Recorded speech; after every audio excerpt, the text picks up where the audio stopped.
central theme in almost everyone's life, like the overriding context of who they are and what they're doing and why they're doing what they're doing, and literally the purpose of your life.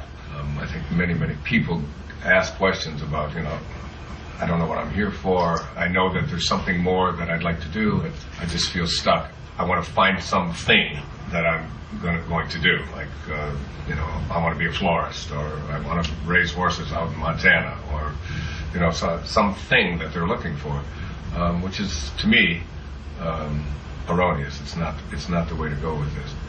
That if you just take a look at the way that we are raised in our society, especially in the Western world, but it's literally true all over the planet, that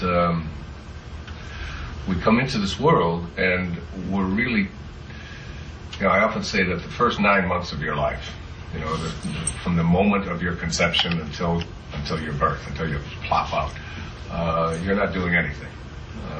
Everything, you're just being done.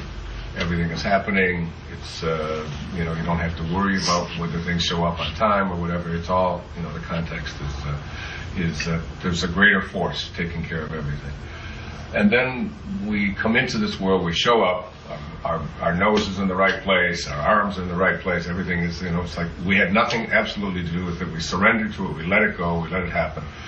And then we're surrounded by all of these people in our lives. They're called our parents, our family, our culture, our religions, our schools, our business, all of this stuff. Just like we get inundated with it. And essentially, what we're taught is that who you are is not something that you can just surrender to and just trust. That you are now about to embark on a journey called ambition. And this journey of ambition is to, it's almost as if you say, nice work, God, you did a great job, beautiful little thing, we'll take over from here. And the minute that we start taking over, we have our parents and our culture and all of us start taking over, we have let go of the surrendering process, which is what we had to do in the first 9 months of our life. We just surrendered, we just let go. Our mothers and whatever, everything just sort of, evolves perfectly. The assumption that I have behind that is that isn't just true in the physical, the physical realm, the physical aspect of ourselves. Like, nobody out there gets to decide how tall they're going to be, what color their hair is going to be, when things are going to happen, when their hair is going to fall out, if it's going to change color, and so on. All of that is just handled for us. We just surrender to that and we accept the body that we get and so on. I've often felt that if there's a future pull from a tiny little microscopic dot that allows everything in our physical journey to be perfect, and what it's going to be, to live however long it's going to live and then to die and so on, that it's not too great a stretch to assume that all of the things that we think about and our emotions and our purpose and what we're here to do and all of that, if we were to figure out a way to live the way we did the first 9 months of our life, just to surrender, just to allow, just to become the observer, to notice whatever it is that is taking place, and just say, oh, isn't that nice? His eyes are going to be this shape, or they're going to be that, and you don't get to do anything about that. It's just, it's all handled for us by this great grand source, or God, or spirit, or soul, or whatever you want to call it. So what happens is that we take on and we develop this thing that's called an ego, and this ego is, I say facetiously, it's edging God out, E-G-O. Like we trusted God, we trusted in whatever this source is, we trusted in the Tao, whatever you want to call it, we trusted. Now we come here and we say, okay, now we'll just edge you out. And we take on this ego. And this ego is this huge thing that we learn that is almost all about ambition. Who you are now gets defined, first of all, by what you have.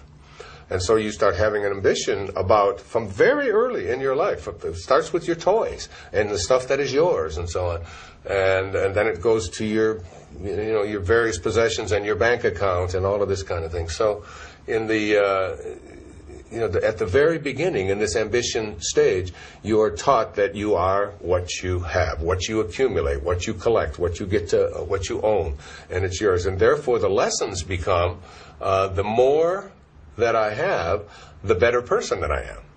And so, and the more valuable the stuff that I have is, the more that it costs, makes me even more important, or much better than, as we say over here in Hawaii, mo better. We're mo better. Say that in Oakland too. Do they?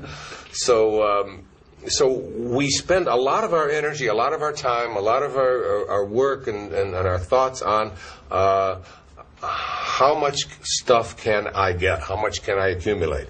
And the problem that comes up with this is that if you believe that you are what you have, if you really believe that, and that's pretty much what we're taught, then when you don't have, or when you lose it, or when it's taken away from you, or when it gets old, or when someone steals it, or whatever it might be, whatever this stuff is that you have, and that's who you are, and it's no longer there. And what we learn when we study the Tao is that everything is cyclical. You know, things come in and then they leave. Things come in, and it's true in our lives as well. There are periods of great affluence and great abundance. The stuff will come into our life, and then it will dissolve and disappear and go someplace else, and then something else will.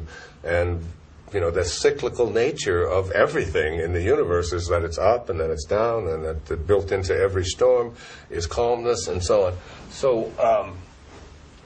So we have almost like a dilemma. If I am what I have, then when I don't, I'm not.